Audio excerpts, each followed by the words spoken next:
Hey guys, what's up? It's Isaac from the GTE Event Group, formerly known as Good Times Entertainment. And I'm here with Mr. Alex Bowser, the GM of GTE, and we got Chris in the house. You would say manager of Captured. And right now we're going to go ahead and talk about last night's the Event Circles Network and Learn event. So guys, welcome. What's up? What's up? Hello, world. So, real quick, guys, I just wanted to make a quick podcast for those who didn't make it regarding some of the takeaways that the panel of past couples had to say, their advice to the industry. And if you guys want to start with one of the takeaways that you got. You know, one of my biggest takeaways kind of relates in the way it relates in the way that I do my selling. You know, this was a big point last night. I think everyone felt it, is that when someone sells their product for a wedding, they try and gear it towards the bride. You know, when I first started, I thought that was the mindset I should have, is they are the ones calling the shots. They are the ones that are doing most of the planning of the wedding. I soon realized, though, that when you are actually selling and have both bride and groom here, making sure that you take into consideration the groom's feelings is important, because overall, they are the ones most of the time that are going to make that final decision, whether it's a yes or no. So that was my biggest takeaway yesterday from the panel. It kind of led me to believe that I was in the right when I started thinking about my meetings with the bride and groom. Mm-hmm. Absolutely. And to kind of piggyback on that, we do a lot of sales training. I mean, we're always trying to up our game and everything like that, and it's always telling us target the decision maker, target who you think is going to be that. And a lot of times people do think that it is the bride, but that kind of leads into mine, and that's treating your clients as humans, not just a number, kind of like the thing we discussed earlier. A lot of people are trying to make that sell. They're trying to discount all their prices, and that conversation can go quite a few different ways, like knowing your value, but trying to really treat them like a human being, not just get a number out of them, not get that contract. That's kind of what I really got out of it. I'd already known it, but they all definitely confirmed it. Yeah. And I think that was a great part of yesterday's event. It's not just new content or new things that you're learning, but it also affirms some of these questions that you may have when you meet your bride and groom. Mm-hmm. You know. Got it. So, just to recap on that, one, when your presentation shouldn't be just solely towards the bride. It should include the groom. And I got that a lot as well from one of the gentlemen on stage. You know, it was like, hey, it's me too, you know, I mean, talk to me as well. Just don't ask her all the questions. I kind of want to be involved. Alex, in regards to not treating a client like, I think the bride on the panel said, I felt like I was just a number. Mm-hmm. I didn't really feel like they wanted my business. I was nothing to them. And yeah, you're right. If you don't want the job, don't take it. Don't be personable. Mm-hmm. Be honored that you earned their business. And treat them like it. Mm-hmm. I think that's something that we always try to do here for our clientele. We want to not only book their event, but throughout the process, just a simple call and say, hey, we were thinking about you. I hope all is well. Any questions? Mm-hmm. I can answer them if they picked up the phone, or we leave that message. Any questions, give us a call back. We're here for you. Yeah.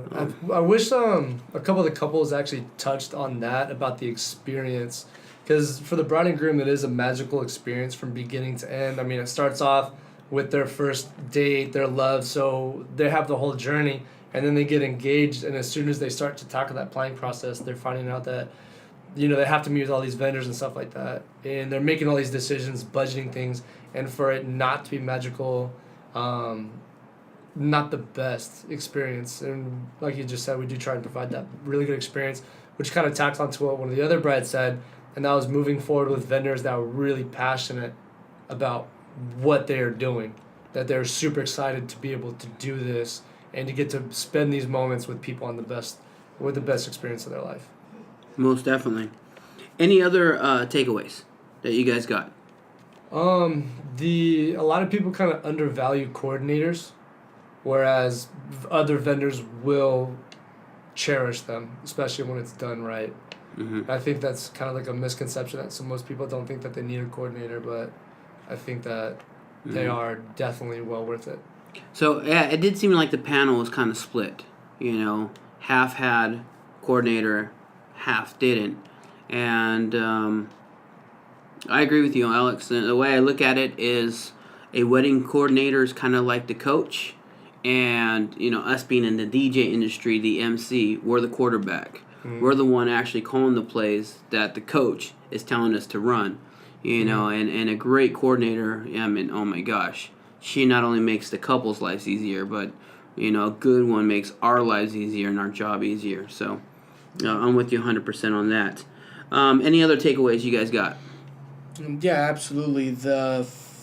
Hearing a lot of these past wedding couples talk about their experience when they're reaching out to vendors and not getting messages back, was a little eye opening to me, to know that there's so many vendors that actually don't respond to the client right away, even or even later, like, or not at all. Was very. I didn't expect that. I didn't expect to hear that from the panel. Right. So, we're not really putting anyone on blast here, but it really seemed like the problem was in the catering industry. That's what it seemed like from the couples. I mean, a lot of them said, they flat out said, the cater was the hardest thing for me to get. I would try to get in contact with them. They wouldn't respond. It was almost like they didn't want to earn the client's business, which is, got it. You may be busy, but, for any of us vendors, if you're busy and someone reaches out to you for your services, give them a call back, shoot them an email back. I'm sorry, I wish I could help you. I'm busy. And there was like no response. They had no idea. It's like, you don't want to take my money, so that you're right. You're absolutely right. Want to touch on that at all, Alex? Or for me, it just goes back to treating people like humans. And I mean, when I reach out, I want somebody to get back to me because, one, maybe I've never done something before, or I need to be pointed in the right direction. So definitely just letting them know, like, hey, I might not be the best person for you. I know what you're looking for. I can't provide that, but this other vendor over here might be the best bet. So yeah. Just give them a call back. Something. Most definitely.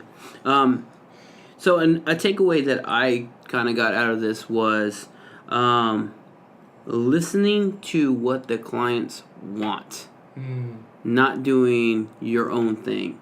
And this is for the DJ side. That I think that's why it really perked up my ears, is that one couple talking about how they had songs on their playlist that meant something to them. They just didn't want them played just to play them. They actually had some type of sentimental value to them, and the DJ completely disregarded that. So, their thing was for vendors to pay attention to their wants and needs, not necessarily doing our own thing. So that was a takeaway. Go ahead. I have noticed that some vendors really do take it as like this is their event. I've seen photographers try and overshadow people. I've seen coordinators try and do their thing. I've seen DJs try and do their thing. Well, that just is complete wrong direction that this wedding's identity wants to go with. And each wedding truly does have their own identity. No two weddings are ever the same. You got 100 different people, 100 different personalities. Every single wedding is going to go its own direction. And I think being a great vendor, this is what separates the great from the good, is being able to recognize that, switch their talent tree, and provide outstanding service for that specific event. Right. To be that chameleon type vendor. Yeah, and yeah, that question there and that comment was directed towards DJs, but as far as on the photography side of things, I personally have gone through this with a client where she actually reached out to me and asked me to do a specific style of video for her. Now, we did do this specific style of video for her, though it was new to us, but I listened to what she wanted and needed and then created something according to that. And when I gave her final product, she mentioned to me that her pictures were a big disappointment. And I asked her why. And she said, it's because my photographer did not listen to the style of pictures that I wanted. She gave me what she's accustomed to and used to, and I didn't like the poses and edits. And she's like, your video was exactly what I wanted. And I remembered that because she even asked me to edit some of those pictures in the way that the video was actually created for her, and that's always stuck with me. And so I think that is kind of where, from the photography standpoint, that's where you need to listen to the client, and not go just based off your style. And if you're going to go based off your style, make sure that that's what the client wants. And if it's something that you cannot provide, then maybe you do let them know that there's another photographer for them. Awesome. So, other than that, guys, any other takeaways? Maintaining a healthy relationship with other vendors. That wasn't necessarily discussed on the panel, but I was talking with a few other vendors, and some names had come up with some people that they preferred not to work with in the industry because of a lack of communication. And I think that having that communication and really being a team player, I mean, goes a long way. So that was something I picked up on the back end. Right. You know what? I got to tell you, I think that's a great topic, and we got to definitely do another podcast. Just do it. Yeah. Right now, for anyone who's listening to this and didn't make it out last night, I really kind of wanted to be more of a takeaway from the couples. But yes, vendors, if you didn't make it out last night, I think not only would have took away some great stuff from the clients who recently got married, or the couples who recently got married, but you would have got a lot of you would have took a lot away from the vendors and some of the conversations that took place. So I hope to see most of you guys out at the next go. Actually, I do have one other one. This was from Brandon, and this is something that probably not a lot of people think about, or at least in Brandon's case, he didn't.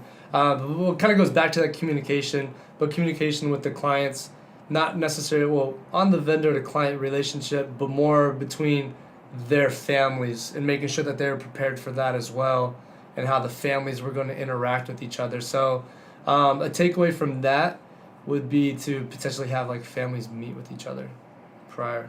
The multicultural weddings. Or like if you're a vendor, think about the multicultural dynamics. You know, if you have a Hispanic and an Indian wedding, what customs should you familiarize yourself with before heading in there to make sure you get those good shots? Right. Yeah. Right. Or able to accommodate. That was the only other thing. Cool deal. Anyways, anything else, Chris, you want to add? No, I just think it was a great insight into kind of the thought process of a good variety of brides and grooms. You know, brides and grooms that kind of wanted to do things on their own, other brides and grooms that were willing to have everyone do everything for them. So I think it was a great panel to discuss again, the mindset of a different type of bride. Perfect. All right, guys. Well, hey, we're going to wrap this up. A big shout out to Cassandra for starting the event circle. Thank you to you. Cindy Gautler, thank you for providing a couple for the panel. D. Sanchez, you too. Thank you. Appreciate that. Carolyn Ovaltree from Life. From Tree of Life. They're getting into the catering side for weddings. So they were kind enough not only to bring out the food, but they paid for it out of pocket. So if you guys listen to this podcast, first of all, go try her restaurant, see if you like her food, and see if it's someone that you would want to recommend, because I really want to show her love and give her some business back. And big shout out to the Lost Event Center, Rosie and Valerie out there. Guys, thank you so much for donating the space. It was beautiful, and I appreciate it. And Best Party Rentals, thank you so much for the stage, the chairs, and the tables. I mean, everything just came together beautifully. So, other than that, hopefully we catch you guys on the next podcast. Here at GTE, we plan to do a lot, so a lot's going to be coming from us. We just wanted to create one in regards to the takeaways for the event circle. So, if you're not following us, please do so. Where can they find us on Instagram, Alex? Find GT Events Group. Okay, cool. We're in the middle of transitioning from Good Times Entertainment to GT Event Group. So, guys, please bear with us. We are going to try to make it fast and as seamless as possible. So, thank you. Have a good one. And I'm sure we're going to run into you guys at events. Yeah, for sure. Best of luck, guys. All right. Peace.